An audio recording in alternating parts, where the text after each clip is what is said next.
So this is Richard Lynch. You're watching ilovelimerick.com, and I'm here with the indomitable PANTI. Hey.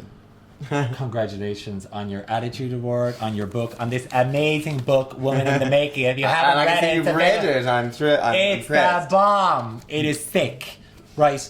The first question I wanted to ask you anyway, all of a sudden, since, you know, we always knew who you were, the LGBT community, but now all of a sudden my 78-year-old mother's a fan of yours. Yeah.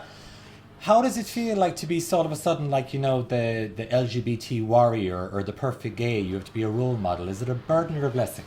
It's both. It's sometimes a slight burden, especially when I'm, say, coming here to do my stand-up show, because sometimes I worry that some of the people are here expecting, the LGBT warrior to be here, and I'm an entertainer, so, and so sometimes there's this weird thing. Can Panti the warrior say that? Sometimes I think that. And then I have to make a conscious decision. Yes, Panti can still make those kind of jokes because that's who I've always been. So, but I've had to make a conscious decision not to modify things in any way. But on another hand, though, I think I'm happy to be able to use a voice that I, have somehow accumulated. To push things forward for gay people in this country. So if I can make, if I can make any, or have made any difference, I'll be proud of that. Sometimes I think maybe people overstate, the influence of a drag queen, but anyway. No, but no one, see, that's the thing about stereotypes. No one expected a drag queen to come out on stage and have a profound effect on the entire country. But like in our community, in the LGBT community, where we discriminate amongst one another, like ageism, being fat, being a drag queen. Like that's just what people do. That's not, specific to our community. That's just what people do. But I mean, one of the things that the gay community, I have no problem really hearing a serious point from a drag queen. Now, of course, there are members of the gay community who don't, who want everybody to wear a suit, and, all that stuff. But in general, the gay community are quite used to drag queens, having many facets because, that they're part of our culture in a sense. Whereas I think for the wider community, it was more of a shock for them that a drag queen said something serious. But you think that drag has been kind of homogenized? I mean, back in the day, you would divine. Even you're not the normal drag queen. You're a performer. You're actually going on doing a theatre piece right now. Do you think it's been homogenized? Well, I don't know if I would say it's been homogenized because there's always been the people who are attracted to it, for different reasons. And but what I've noticed, I've been doing this 25 or 30 years or something, and it goes through, waves of popularity like anything. And sometimes it's more popular or fashionable than at other times. And at the moment, it's going through a real boom on the back of things like RuPaul's Drag Race, who was wonderful. Yes, Ru is absolutely amazing. And that show... I actually sent him your video. Oh, did you? I did. Oh, good. Yes, I did. And so that show is super great fun as a TV show, and all the kids watch it online and everything. But that show tends to present one type of drag, and then you can see at the moment that has influenced all the young drags are trying to be that type of drag, and I sort of prefer when there's a million different kinds of nuts. And I'm going to change things a little, the speed on this, right? Homophobia, right, which is something that you're used to talking people are always asking about homophobia with you. Do you think homophobia has its roots in misogyny? Well, I think there's no clean answer to that, and there's different reasons for it. But that is definitely part of it. One of its roots, one of the reasons for it is that people have a lower opinion of the feminine or the female, and that translates, and so it is considered to be, they look at gay men and think that they must be in somehow, feminine, and therefore they're weak or they're less. So it is tied up, that is part of it, that it is tied up with a sort of an anti-femininity, especially in men. It's okay to want to be masculine. Yes, it totally it is, but it's okay to be anything you want. Our ideas of what's masculine and what's feminine are mostly just social constructs anyway. Right. But you're right, that is one of the threads that sort of come together, to create homophobia. Yeah, but it's LGBT. Like, for instance, why do you think that trans rights has not progressed in this country like in other European countries? Well, I wouldn't say it hasn't. At the moment, Lydia Foy's, has just basically won her case, and so she's amazing. So there are, great strides being made for the trans community too. But they're a smaller community, and they're a community that found their voice later. So So yeah, I think they are a couple of steps behind, but recently the trans community are really making some inroads, so that's great to see. Thank God. You know, I read the chapter in your book where you talk about 27 and finding out you had HIV. So many of my friends are HIV. I mean, I lived in New York for 16 years, and you were talking about this magic pill that you take once a day. And you know, it made me think of Truvada, the pill that's the PrEP pill that people are now taking in New York, and it's costs, I think, about $16,000 a year, and people are taking it. It makes them immune to HIV. Yeah. In terms of like Larry Kramer and Gay Men's Health Crisis and what everyone went through in terms of HIV and the progression of AIDS, what do you feel about Truvada? Well, it's a slightly complex issue. Yeah. My issue with it is it's so expensive and it's not available to everybody. But also, Truvada is a powerful drug, so to be taking it as a preventative measure, it's quite instead of a condom. Yeah, it's quite an extreme thing to do, because you are taking a powerful drug, and in general, I wouldn't recommend you take a powerful drug unless absolutely necessary. But on the other hand, if it is going to prevent people from developing HIV, well, you know, that's a good side to it too. So it's not a simple or easy answer, and it's never going to be the easy answer simply because of the cost. Did you watch The Normal Heart? Yes. What did you think of that? Well, I loved it. I loved it. I swear to God, I spent 2.5 hours bawling crying with my boyfriend. I'm not joking. It's the best movie ever. I mean, I grew up in a generation. I remember Rock Hudson on the cover of Sunday magazine with lesions on his face. And I was one of those generations in my 20s that I avoided sex like the plague, excuse the pun. Like I was terrified to have sex. Yes. And now I'm in my 40s and I'm only actually getting into my... Riding all around you. Well, I'm in a monogamous relationship, but I'm only starting to really enjoy guilt-free. So I was reading about your trip to Knock and you realising, fuck, what is this? Like, how do you think that our religion has affected our sexual development in terms of accepting ourselves in this country? Well, I think religion plays a big role, and a bad role in people's sexual lives, and in homophobia too, by the way. Well, it's funny. I actually like everything in life.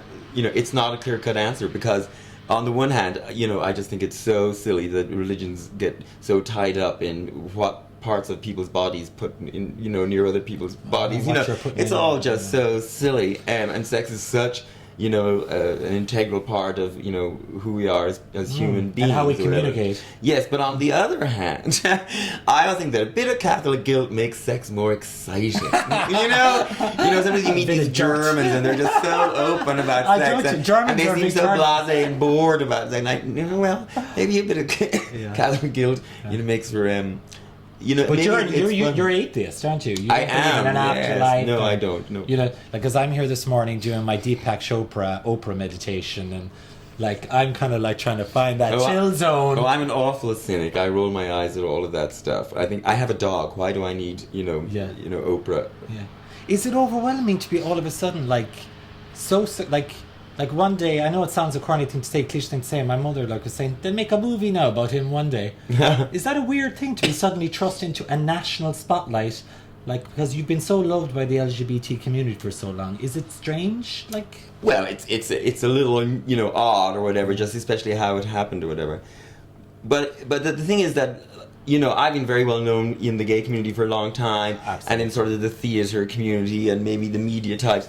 So, it's not a massive step in the world that I live in. I've been well known for a long time, whatever. Okay. And also, I'm not 22. You know, I'm not some kid on the X Factor who was working in Tesco's yesterday. Absolutely. And then suddenly, so, you know, I'm 45 years old, and I've been doing this job for 30 years, and so, you know, whatever. And you're so lucky because your parents are so loving and accepting towards you. Yes, you're one of the they're lucky ones, parents, aren't you? Yeah. You're so lucky. lucky. I think most people are that lucky in the end, really, aren't they? I mean, most people's parents don't, you know, totally fit that. I know there are some terrible stories, but I think in general, most parents, you know, love their kids. Yeah, but that kind of grounded you, didn't it, your mom and yes, dad? So, you know, there'd be absolutely no chuck in my house with people having notions or losing the run of themselves. So from that point of view, and, you know, and also, you know, I've just been doing my thing, and I'm still just doing my thing. And if more people want to get on board now, well, that's great. But, you know, they'll probably get off board, you know, next week or something. And I doubt it. And I'll still be where I was, you know, and I'll be fine with that. you know, I'm just living my life the way I always have, and hallelujah. You know, the one thing, obviously, I used to come to Dublin Pride, and you were always what I associated Dublin Pride with. Like, what is Pride to you, and what do you think is the future of Pride? Do you think it's moved away from Stonewall into, like, a party? Do you think it needs to be more political Pride? Well, I like those prides that manage to combine both things. And that is an ongoing discussion that the gay community that's been having since the very first Pride, and no doubt will be having them forever on afterwards. And of course, sometimes the political spark wanes a little bit, and then something, say, for example, like the marriage referendum, you know, I think next year's Pride will be very political, and last year's is very political, and I think that's good. But I also sometimes, when I see these people giving out that it seems just like a big party, I'm like, what is wrong with a party to celebrate, you know, who you are and everything? We have St. Patrick's Day every year. You know, most, you know, people celebrate other aspects of themselves, and we don't think, oh God, it's absolutely terrible. Like, why are they just having a party to celebrate being Irish? Well, it's the same thing.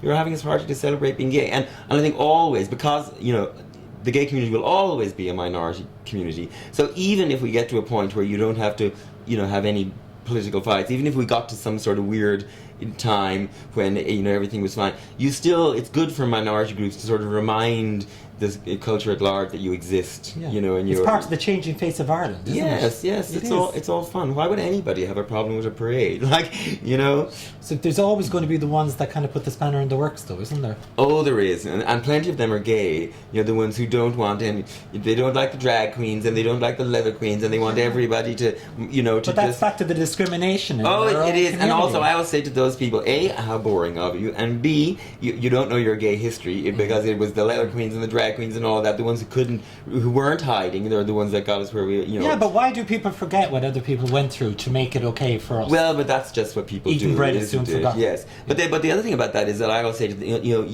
you know, basically, if you were a straight person, you would be the worst kind of homophobe, because it comes from exactly the same, you know, instinct.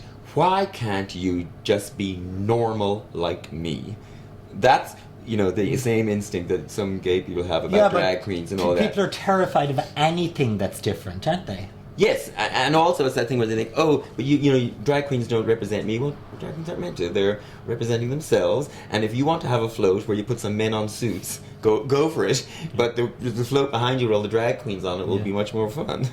Now that you're a role model, like, what advice would you give to people out there that are coming out? Do it soon.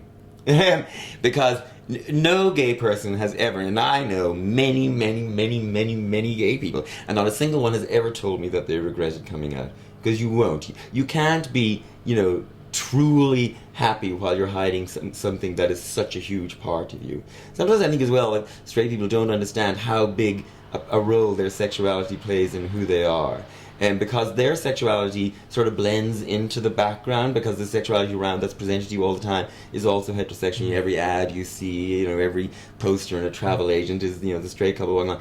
And I think gay people's sexuality is thrown more into relief against the background. So we're more aware of how much it plays, you know, part in our personalities and ourselves.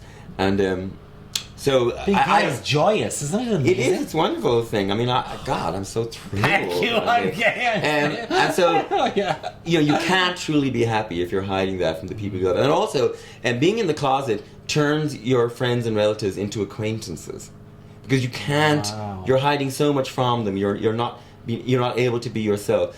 And, you know, so you can't tell your parents what you did last night, or you can't tell them when you're unhappy because you broke up with a boyfriend, or all of that stuff. And that is the thing that creates a distance between you and the people you love. So not telling your parents you're gay turns them into acquaintances rather than family.